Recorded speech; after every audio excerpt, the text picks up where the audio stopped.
Barcas, né? A gente é chato, a gente fica em cima. Aí é cagarras mesmo. Cagarras geral. Bota cagarras nisso. A gente tá tudo cagarras. Tá tudo cagarras. E porque são 40 mil passageiros diariamente, né? Que são transportados em média, né? Tá falando de pouca cagarras, não. Tá falando de muito.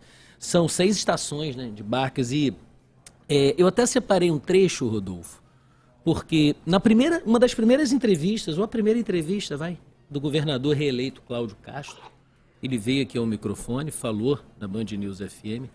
E nós estamos hoje há 4 meses do encerramento da concessão do Grupo CCR Barcas. E já ganhou na justiça o direito, inclusive, de romper o contrato. Não o fez, mas já ganhou na justiça. Já provou judicialmente que é deficitário. Que é deficitário, né? Que é deficitário. Que a conta não fecha. Eu queria pedir licença a vocês, começar abrindo com a palavra do governador reeleito Cláudio Castro, numa das primeiras entrevistas a veículos de comunicação, dado aqui, no jornal Band News Rio, primeira edição, quando foi questionado por vocês 3 que estão aqui na bancada, sobre o problema do serviço das barcas. O que o governador disse? Que não vai haver descontinuidade, aqui não tem jogo de empurra, mas vai ter que ser revista. O que a gente ouviu é que podem haver embarcações mais baratas, com menor custeio para fazer isso. Então a gente tem que sair do trivial. Bom, ontem foi encaminhado um ofício, o segundo ofício do Grupo CCR Barcas, assinado pelo diretor-presidente João Daniel, e a gente teve acesso através de uma fonte lá no governo do estado. Nesse ofício diz o seguinte: olha, providências não estão sendo adotadas para transferência da gestão da operação e dos ativos. Sequer para a gente conversar sobre esse 1 ano a mais de concessão, que já vem sendo negociado pelo governo do estado, através da Secretaria Estadual de Transportes, na figura do seu secretário, o senhor André Narras, e o Grupo CCR. Porque nós sabemos, né, Rodolfo, a gente está acompanhando, nada de licitação na rua, nada de concessão, nada... E aí o que o governo está fazendo? CCR, fica mais 1 ano. Por questões de mercado, eu arrisco dizer, eu estou me arriscando, o Grupo CCR eu acho que acabou, assim, porque outros contratos pingam, né? Eu perco aqui, mas ganho ali.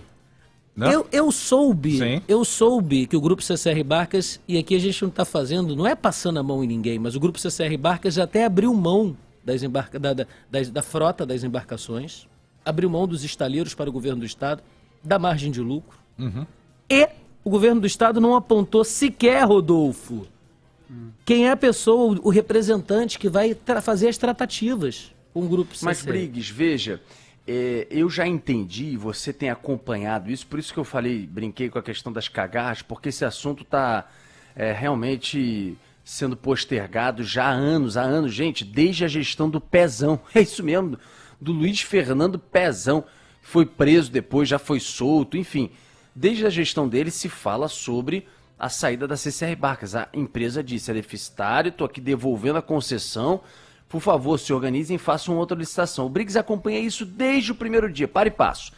Então, a gente vem falando quem vai assumir o serviço no início de 2023. Então, essa forma do governo lidar com o assunto, com trocas de secretário, empurrando com a barriga o problema, a gente sabe muito, e o Briggs atualizou agora para você, ouvinte, de que até agora ninguém nem está fazendo qualquer aproximação na questão do processo, de acompanhamento, de saber quem é que vai fazer, sei lá, uma transição desse serviço. A minha pergunta, Briggs, olhando para o cidadão, para quem usa o transporte aquaviário, o governador, nesta sonora que você soltou, nesse trecho da entrevista, ele diz que já está acertado com a CCR Barcas de que eles não vão descontinuar o serviço. Em que sentido? De que eles vão, ele dá a entender isso, eles vão operar o serviço, eles, CCR, até o dia que um outro concessionário for encontrado. A CCR confirma isso? Essa informação é importante, ou não?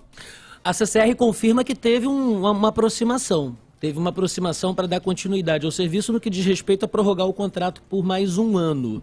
Sendo que, quando a gente fala de prorrogação de um contrato, em que judicialmente foi dado o direito de ser rompido, né? Isso, na verdade, é um termo de ajustamento de conduta. É só um termo técnico. Já vou falar para o ouvinte na ponta o que isso significa. Significa também dizer que o Ministério Público é o executante dessa ação.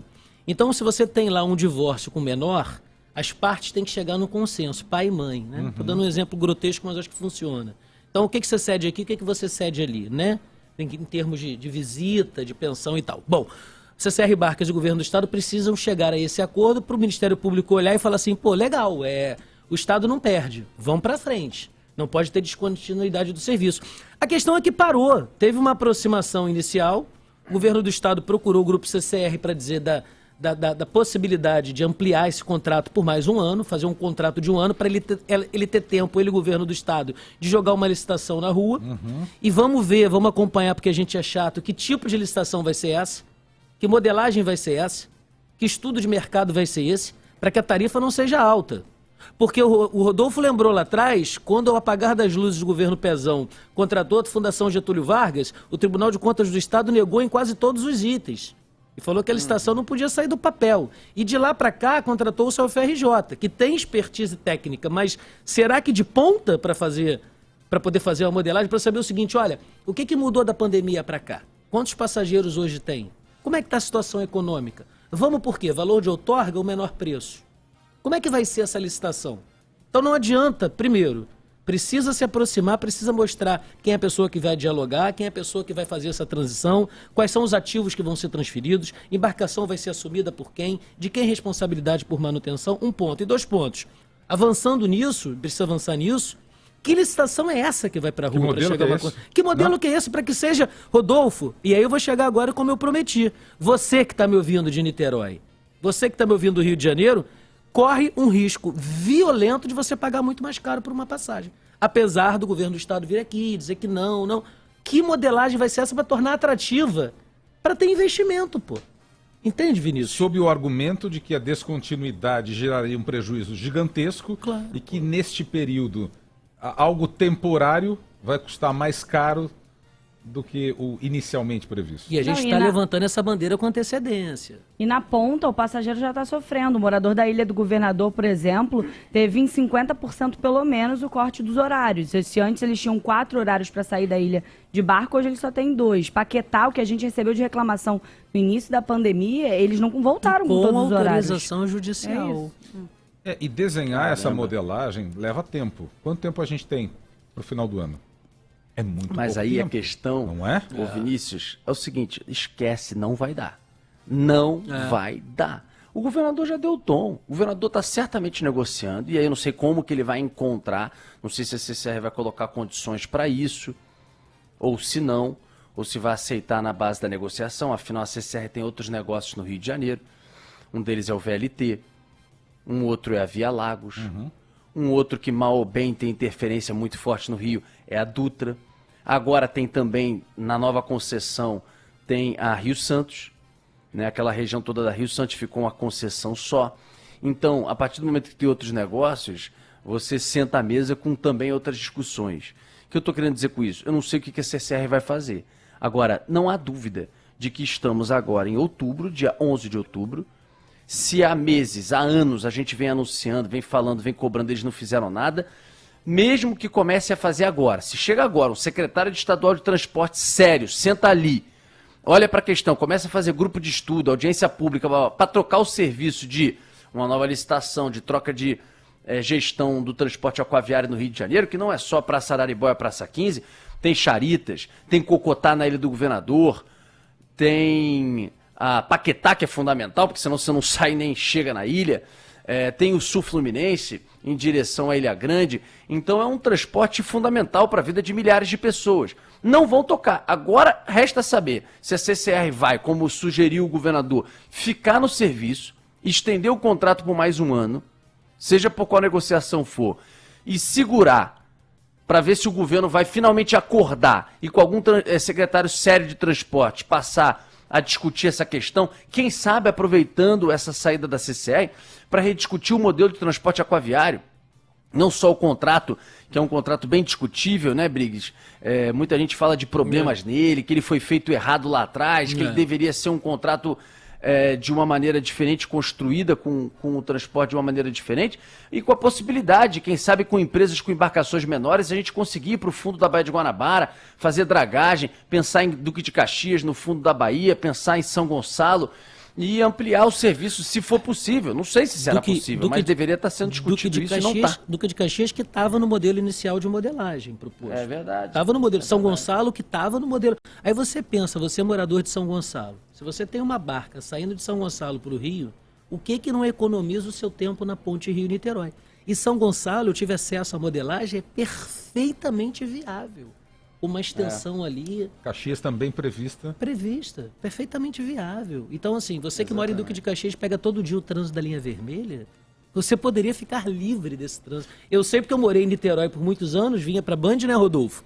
E quantas vezes eu optei pela barca para poder fugir do trânsito da ponte, pô. Óbvio, claro, com certeza. E é ridículo, né, olhar, o Vinícius, você que já morou fora do Brasil, aliás, você tem transporte, você tem embarcação circulando, por exemplo, em Nova York, você foi correspondente lá, você viu isso de perto, muitas vezes circulando de Nova Jersey, ou New Jersey, sei lá, Nova Jersey, como quiser, até Nova York. Você passa de um lado para o outro. É isso, é raiz e Nutella. Você pode atravessar para cá e para lá. Você vai, por exemplo, a Londres, a utilização do rio Tâmisa. Né? Então você vai para diversos lugares do mundo. Olha, no Canadá você tem isso, você vai também para a Austrália, você tem isso em algumas baías, como a de Sydney. Então, é ridículo a gente ter uma baía como a Baía de Guanabara, você ter um litoral... Eu lembro que lá atrás, Vinícius, foi discutida a possibilidade de sair da Baía de Guanabara, Santos Dumont, Aterro do Flamengo, e até mesmo com embarcações um pouco mais robustas e preparadas para mar aberto, você fazer, usando o quebra-mar da Barra da Tijuca, você fazer... Aí os caras falam com o holofote. Eu lembro que o secretário era o Júlio Lopes. Não dá em nada, a gente não anda, só que o mundo avança nisso e a gente fica parado. A gente não consegue andar tendo mar, rio, lagoa, baía.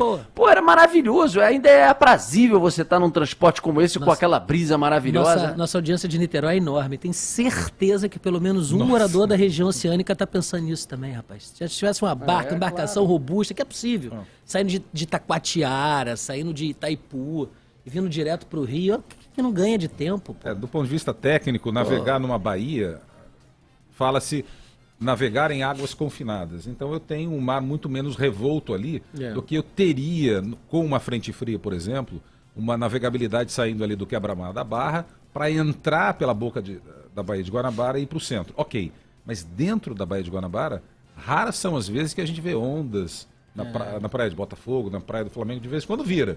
Mas é uma navegação que pode ser segura, super útil para todo mundo, e o fato é que a gente navega pouco. A gente navega pouco. E, Briggs, se é difícil sentar à mesa e retomar tratativas com quem já está, será que a gente tem condição de, em 3 meses e meio, sentar à mesa com quem nem conhece do riscado? Eu vou além. Mesmo que prorrogue 1 ano de concessão, que imagem que a gente passa para o empresariado para vir aqui investir no Rio de Janeiro? Sem dúvida, ainda tem essa questão, né, da insegurança jurídica que preocupa muitos, né? Jurídica, valeu, Rodolfo, Briggs, e obrigado, financeira, tá? Valeu, e financeira Rodolfo. pelo seguinte, a pandemia provocou um repensar da mobilidade urbana no planeta todo. Então você tem hoje muita gente que trabalha em home office, talvez não a semana inteira, mas alguns dias da semana. Eu vi isso, por exemplo, em Pernambuco, quando se fala da navegabilidade do Capibaribe, o rio de lá. Hoje já não fecha essa conta da navegação pelo rio, porque mudou a lógica da mobilidade urbana, mudou no Rio também. E será que dentro dessa nova lógica, navegar na Baía de Guanabara com essa modelagem vai ser atrativo para alguém?